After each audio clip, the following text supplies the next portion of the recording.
নমস্কার।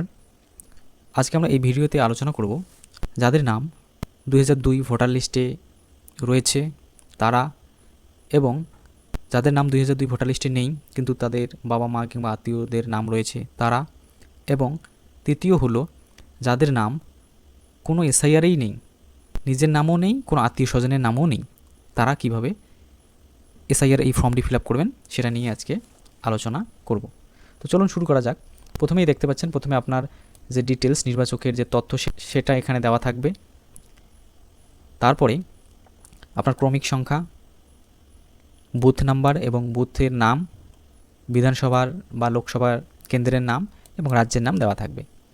এবং পাশেই দেখতে পাচ্ছেন এখানে একটা কিউআর কোড দেওয়া থাকবে, এবং তার পাশে এখানে আপনার ভোটার কার্ডের যে ছবি সেটা দেওয়া থাকবে, এবং তার পাশে এখানে আপনাকে একটা সাম্প্রতিক ছবি বা রিসেন্ট পাসপোর্ট সাইজ ছবি এখানে লাগাতে হবে। এবং এখানে দেখতে পাচ্ছেন এই নিউ আপডেট কথাটা আমি অ্যাড করেছি, এর কারণ হলো নিচে আসলে দেখতে পাবেন এই যে এখানে যে আছে আত্মীয়ের বিবরণ, এই সেকশনটায় এই যে সম্পর্ক, এখানে অনেকের সংশয় রয়েছে, অনেক বিএলও সাহেবের অনেক মতামত। তো আজকে 2-3 জন বিএলও সাহেবের সাথে কথা বলে যেটা জানতে পারলাম সেই বিষয়ে আজকে আলোচনা করব, তাই এখানে আপডেট কথাটি যুক্ত করেছি, নিউ আপডেট কথাটি। এবারে আমরা দেখব যাদের নাম 2002 সালের ভোটার লিস্টে রয়েছে তারা কীভাবে এই ফর্মটি ফিল আপ করবেন। তো প্রথমেই দেখতে পাচ্ছেন জন্মের তারিখ। তো এখানে আপনি আপনার জন্মের তারিখ প্রথমে ডেট, তারপরে মাস, তারপরে বছর এই হিসেবে লিখবেন। তো এটা আপনি আপনার জন্ম সার্টিফিকেট কিংবা অ্যাডমিট কার্ড দেখে লিখতে পারেন, এবং যদি না থাকে তাহলে বর্তমান 2025 সালে যে ভোটার লিস্ট রয়েছে সেই ভোটার লিস্টে যদি আপনি আসেন, এখানে কিন্তু বয়স উল্লেখ করে দেওয়াই রয়েছে। তো আপনি এখান থেকে এই যে বয়স দেখতে পাচ্ছেন, এই বয়স অনুসারেও হিসাব করে লিখতে পারেন। এরপর দেখতে পাচ্ছেন আধার কার্ড নাম্বার। আধার কার্ড নাম্বার এখানে ঐচ্ছিক, যদি আপনার আধার কার্ড থাকে সেক্ষেত্রে এখানে নাম্বার দেবেন, যদি না থাকে ফাঁকা থাকবে, কোনো অসুবিধা নেই। তারপরে দেখতে পাচ্ছেন মোবাইল নাম্বার, তারপরে এই ঘরের মধ্যে আপনার যে মোবাইল নাম্বার সেটা বসিয়ে দেবেন এখানে, এবং চেষ্টা করবেন চালু মোবাইল নাম্বার দেওয়ার। তারপরে পিতা বা অভিভাবকের নাম। তো আপনার পিতা বা অভিভাবক এক্ষেত্রে কিন্তু আপনাকে 2025 সালের যে ভোটার লিস্ট রয়েছে সেটা দেখতে হবে। তো এখানে দেখবেন আপনার পিতা নাকি মাতা নাকি অন্য কোনো নাম রয়েছে। তো যদি আপনার পিতার নাম থাকে তো পিতার নাম দিতে হবে, যদি মাতার নাম থাকে এখানে মাতার নাম দিতে হবে, এবং যার নাম দেওয়া থাকবে সেটা আপনি 25 সালের ভোটার লিস্ট অনুসারে এখানে লিখবেন। তারপরে পিতা বা অভিভাবকের নাম এবং এই ব্যক্তির যদি এপিক নাম্বার অর্থাৎ ভোটার কার্ড থেকে থাকে তার নাম্বার এখানে বসিয়ে দেবেন। এবং সেই ব্যক্তি আপনার পিতা বা অভিভাবক যে রয়েছে তিনি যদি 2025 সালে বেঁচে না থাকেন বা 25 সালের ভোটার লিস্টের নাম না থাকে ওনার, সেক্ষেত্রে ওনার এপিক নাম্বার দেওয়ার প্রয়োজন নেই, শুধু নামটাই লিখে দেবেন। এবং যদি তার নাম 25 সালের ভোটার লিস্টে থাকে তাহলে এখানে এপিক নাম্বারটি এখানে বসিয়ে দেবেন। তারপরে মায়ের নাম, এখানে মায়ের নাম দেবেন। সেম একইভাবে মা যদি জীবিত থাকেন এবং 2025 সালের ভোটার লিস্টে তার নাম থাকে তাহলে এখানে তার এপিক নাম্বারটি বসিয়ে দেবেন, এবং যদি না থাকে 2025 সালে তাহলে ফাঁকা রাখবেন। এখানে দেখতে পাচ্ছেন যদি থাকে দেওয়া রয়েছে। তারপরে এখানে স্বামীর নাম, যদি পুরুষ মানুষ ফিল আপ করেন সেক্ষেত্রে আপনি এখানে আপনার স্ত্রীর নাম দেবেন, এবং যদি মহিলা মানুষ ফিল আপ করেন সেক্ষেত্রে এখানে স্বামীর নাম দেবেন। এবং এই যে স্বামী এবং স্ত্রী একটা কেটে দেবেন, পুরুষ হলে তখন তার স্বামী কেটে স্ত্রী থাকবে নাম দেবেন, এবং স্ত্রী যদি হয় তখন তার স্ত্রী লেখাটা কেটে, বা মহিলা যদি হয় স্ত্রী কেটে স্বামী থাকবে এখানে তার নাম দেবেন। এবং সেই ব্যক্তি যদি ভোটার কার্ড থেকে থাকে এবং 25 সালে তার নাম ভোটার লিস্টে থাকে তাহলে এখানে এপিক নাম্বার বা ভোটার কার্ড নাম্বার দেবেন, এবং না থাকলে কোনো অসুবিধা নেই, ফাঁকা রেখে দেবেন। তো 2002 সালের ভোটার লিস্টে নাম থাকলে আমাদের এখানে দুটো দেখতে পাচ্ছেন সেকশন রয়েছে। তো এই যে আত্মীয়ের বিবরণ যে সেকশনটা রয়েছে এটা লিখতে হবে না, এটা ফাঁকা রেখে দেবেন, আপনাকে এই সেকশনটা লিখতে হবে। তো প্রথমে নির্বাচকের নাম, তো আপনার নাম সেই এবারে 2002 সালের যে ভোটার লিস্ট রয়েছে সেই 2002 সালের ভোটার লিস্টে যে নাম থাকবে আপনার, সেই নামটি সেই বানান কিন্তু আপনাকে লিখতে হবে। যদি ভুল বানান থাকে, ভুল নাম থাকে, আপনাকে যা আছে তাই হুবহু এখানে লিখতে হবে। তো এখানে লিখে দেবেন আপনার নাম। তারপরে এপিক নাম্বার, আপনার যে ভোটার কার্ড নাম্বার রয়েছে সেটা কিন্তু এই 2002 লিস্টে যে ভোটার কার্ড নাম্বার এটাই দিতে হবে, কারণ কোনো ব্যক্তির পুরানা কার্ড চেঞ্জ করে ডিজিটাল কার্ড করেছেন সেক্ষেত্রে নাম্বার বদলে গেছে। আপনি কিন্তু এখানে নতুন কার্ডের নাম্বার দেবেন না, পুরানা সেই 2000 ভোটার লিস্টে যেটা আছে 2002-এর সেটা দেবেন। এবং উপরের যে সেকশনটা রয়েছে এই যে এখানে নতুন কার্ডের নাম্বার দেবেন অর্থাৎ 2025 সালের ভিত্তিতে। তারপরে আত্মীয়ের নাম, আপনাকে আবার চলে যেতে হবে 2002 সালের ভোটার লিস্ট। এখানে আপনার অভিভাবক এই যে পিতা দেখতে পাচ্ছেন, তো এখানে পিতা হলে পিতা, যদি স্বামী হয় স্বামী, যিনি অভিভাবক রয়েছেন তার নাম এখানে বসিয়ে দেবেন, এই যে এখানে আত্মীয়ের নামে বসিয়ে দেবেন। তারপর সম্পর্ক, তার সাথে আপনার কী সম্পর্ক, তো এখানে সম্পর্ক এই যে সম্পর্ক দেখতে পাচ্ছেন এখানে এই যে পিতা স্বামী যেটা থাকবে আপনার 2002-এ সেটাই আপনি এখানে বসিয়ে দেবেন।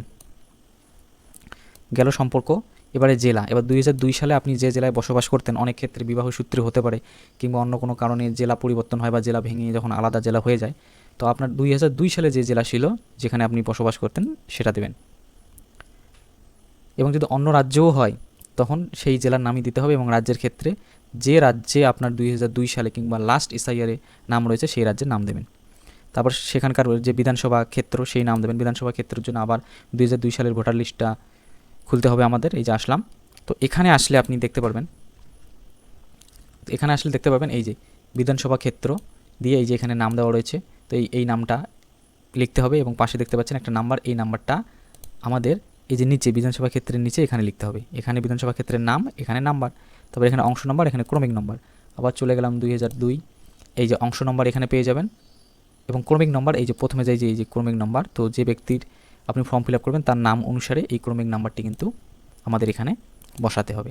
এরপর নিচে চলে আসবেন, এখানে সই করবেন। যদি সই করতে না পারে বা হাতের বৃদ্ধা আঙ্গুলের, যদি সই করতে না পারে বা হাতের বৃদ্ধা আঙ্গুলের ছাপ দেবে এবং সাথে এখানে কিন্তু ডেট লিখতে হবে। এখানে তারিখ, যেই দিন আপনি ফর্মটি ফিল আপ করছেন তার তারিখ এখানে লিখতে হবে। তো এবারে আমরা দেখব 2002 সালে যাদের নাম ভোটার লিস্টে নেই কিন্তু তাদের বাবা কিংবা দাদুর নাম রয়েছে তারা কীভাবে ফর্মটি ফিল আপ করবেন। তো সেম প্রথমের যে অংশটা রয়েছে 2025 সালের ভোটার লিস্ট অনুসারে আপনি এই সেকশনটা ফিল আপ করবেন। একবার বললাম, তো এটা সেকশন আপনারা নিজে নিজে ফিল আপ করে নেবেন। তা একটু হালকা করে বলে দিচ্ছি। এখানে সেম জন্ম তারিখ দেবেন, তারপরে আধার কার্ড নাম্বার যদি দিতে চান দেবেন, না চাইলে কোনো অসুবিধা নেই, মোবাইল নাম্বার এখানে একটা দিয়ে দেবেন। তারপরে এখানে আপনার পিতা বা অভিভাবকের নাম দেবেন। 2002 সালের ভোটার লিস্টে যদি তার নাম থাকে এবং তিনি যদি জীবিত না থাকেন, ভোটার লিস্ট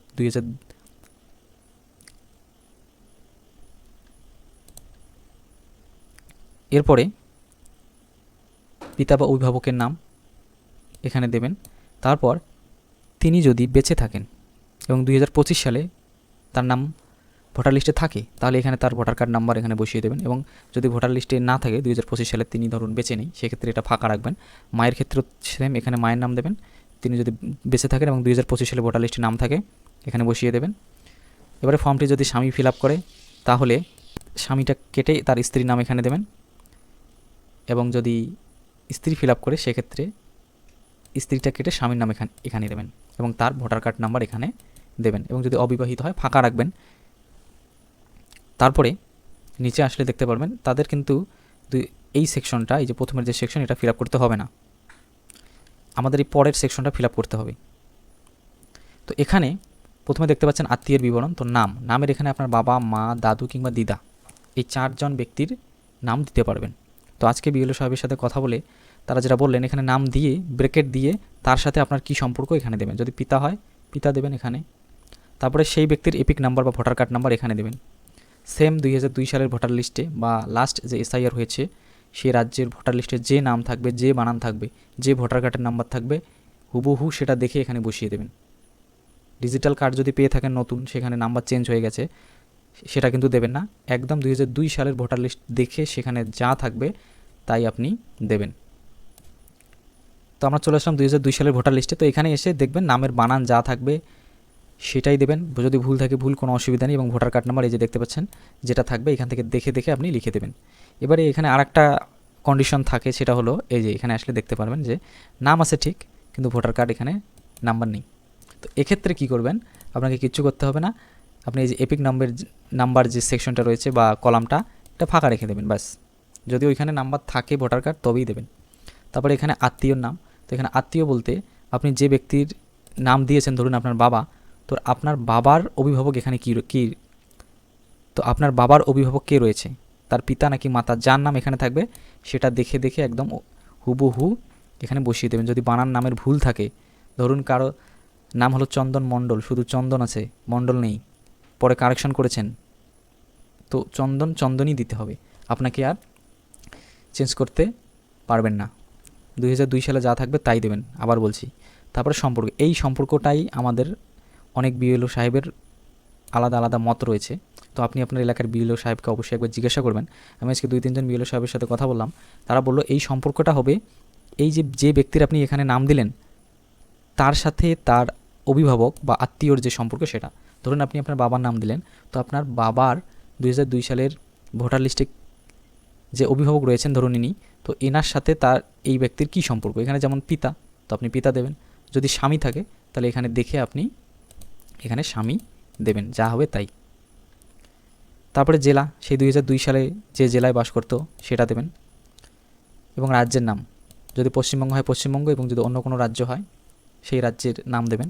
এবং এখানে বিধানসভা ক্ষেত্রের নাম, একইভাবে বিধানসভা ক্ষেত্রের নাম এই যে এখানে পেয়ে যাবেন, এবং পাশে বিধানসভা ক্ষেত্রের নাম্বার দেখতে পারবেন, সেটা দেখে এই যে নাম্বার এখানে বসিয়ে দেবেন, এবং এখানে বিধানসভা ক্ষেত্রের নাম। তারপরে এখানে অংশ, এখানে ক্রমিক সংখ্যা, এটা পাবেন উপরে এই যে অংশ এখানে, এবং ক্রমিক সংখ্যা এই যে দেখতে পাচ্ছেন।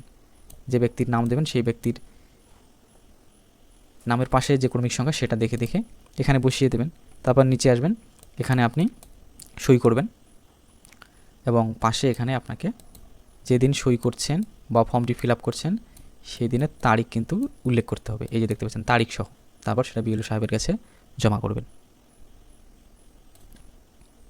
এবারে আমরা দেখব যাদের নাম 2002 সালের কিংবা 2003 সালের কোনো এসআইআরেই নেই, এবং তার কোনো আত্মীয় স্বজন কারো নামই লাস্ট এসআইআরে নেই, সেই ব্যক্তিরা কী করবেন। তো দেখতে পাচ্ছেন প্রথমের যে সেকশনটা রয়েছে সেটা একই থাকবে, তো এখানে তেমন কিছু নেই, এখানে শুধু একটা নতুন রিসেন্ট ফটো দেবেন, তারপর নিচে চলে আসবেন। এবার এই যে সেকশনটা রয়েছে এটা আপনি আপনার 2025 সালের যে ভোটার লিস্ট রয়েছে এই 2025 সালের ভোটার লিস্ট অনুসারে ফিল আপ করবেন। তো এখানে দেখতে পাচ্ছেন জন্মের তারিখ, ডেট, মাস, বছর এই হিসাবে দেবেন। আধার কার্ড নাম্বার থাকলে দেবেন, না থাকলে ফাঁকা থাকবে। তারপরে এখানে চালু মোবাইল নাম্বার দেবেন। তারপর পিতা বা অভিভাবকের নাম, এটা 2025 সালের ভোটার লিস্ট অনুসারে, সেখানে আপনার পিতা বা অভিভাবক যিনি রয়েছেন 25 সালে আসলে দেখতে পাবেন। তো এখানে এই যে পিতার নাম বা অভিভাবক যিনি থাকবেন সেই নামটাই এখানে বসিয়ে দেবেন। তারপরে এখানে এপিক কার্ড নাম্বার, আপনার পিতার নাম বা অভিভাবকের নাম যদি 25 সালে ভোটার লিস্টে থাকে তাহলে এখানে দেবেন, না থাকলে ফাঁকা থাকবে। মায়ের নামও দেবেন এখানে। তারপরে যদি তার নাম অর্থাৎ আপনার মায়ের নাম 25 সালে ভোটার লিস্টে থাকে সেক্ষেত্রে ভোটার কার্ড নাম্বার দেবেন, নইলে ফাঁকা থাকবে, কোনো অসুবিধা নেই। তারপর এখানে যদি আপনি পুরুষ হন সেক্ষেত্রে আপনার স্ত্রীর নাম এখানে, যদি আপনি স্ত্রী হন সেক্ষেত্রে স্বামীর নাম এখানে। এবং এখানে এই যে স্বামী স্ত্রী কেটে দেবেন, যেটা হবে ধরুন স্বামী ফিল আপ করছে তখন স্বামী কাটা যাবে, স্ত্রী থাকবে, স্ত্রী ফিল আপ করলে স্ত্রী কাটা যাবে, স্বামী থাকবে। এবং তার যদি ভোটার কার্ড থাকে এবং 25 সালে ভোটার লিস্টে নাম থাকে এখানে তার ভোটার কার্ড নাম্বারটি বসিয়ে দেবেন। এবং এই যে নিচে যে দুটো সেকশন দেখতে পাচ্ছেন এই সেকশনের কোনোটাই কিন্তু আপনাকে ফিল আপ করতে হবে না, এটা ফাঁকা রেখে দেবেন। একদম ওইখান থেকে শুরু করে এই পর্যন্ত কোনো সেকশনই আপনাকে ফিল আপ করতে হবে না। আপনি সোজা নিচে চলে আসবেন, এখানে সই করবেন, এবং যদি সই করতে না পারেন বা হাতের বৃদ্ধাঙ্গুলের ছাপ দেবেন, এবং এখানে কিন্তু আপনাকে যেদিন ফিল আপ করবেন তার যে ডেট রয়েছে সেই ডেটটা বসিয়ে দিতে হবে। তারপর বিএলও সাহেবকে জমা দিলে তিনি এখানে সই করে রিসিভ করবেন। এবারে জমা দেওয়ার পরে আপনার কিন্তু নোটিশ ইস্যু হবে বা নোটিশ বাড়িতে আসতেও পারে, তখন আপনাকে প্রয়োজনীয় ডকুমেন্টস নিয়ে সংশ্লিষ্ট অফিসে গিয়ে আপনাকে কারণ জানাতে হবে কেন লাস্ট এসআইআরে আপনার নাম কিংবা আপনার কোনো আত্মীয়র নাম নেই, তখন কিন্তু আপনাকে সেটা সেখানে বলতে হবে। তো এইভাবে এই 3 প্রকার ব্যক্তি এসআইআরের ফর্মটি খুব সহজেই কিন্তু ফিল আপ করতে পারবেন। ভিডিওটি ভালো লাগলে অবশ্যই চ্যানেলটিকে সাবস্ক্রাইব করবেন। ভালো থাকবেন, সুস্থ থাকবেন।